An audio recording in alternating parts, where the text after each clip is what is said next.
come here and I see the gate wide open. I'm like, oh man. 16-year-old Summer Thays couldn't help but think the worst when her 3 pet emus escaped their enclosure in Cecil. Someone's gonna hit them, or someone. If I don't get them in by hunting week, someone's gonna mistake them for deer. I look behind me. There's a high fence deer farm behind me, and I looked over there and I saw something walking with 2 legs. I'm like, what in the world is that?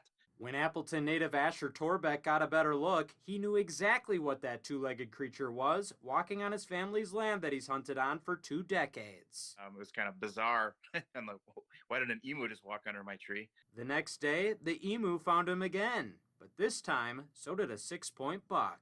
And the emu stands up real quick, and the deer stops in his tracks, and now they're just looking at each other like, what in the world are you? After about a 10-minute stare down, Torbeck says the deer turned, giving him an open shot. And I thought, who else in the world can say they shot a buck while an emu was running a distraction for him? So I ended up shooting the buck, and looked over at the emu because I thought, oh man, that big bang, I hope I didn't scare it. I didn't even think of that.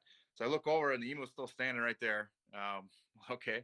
Torbeck doesn't even have a picture with the deer he shot. He says it's one of the smallest that he's harvested, and he didn't even think about it because he was so caught up with the emu. His story with the bird doesn't end with the successful hunt. He caught up with her again the following day. After a few selfies for proof of his story, Torbeck earned the emu's trust enough to have it follow him 2 miles out of the woods to meet up with the owner's brother. We're told that if you put a sock over the emu's head that it would go docile. So we're like, okay, I'll give it a shot. After a couple tries, Torbeck was able to get the sock in place. I let go, and her head's waving all over the place.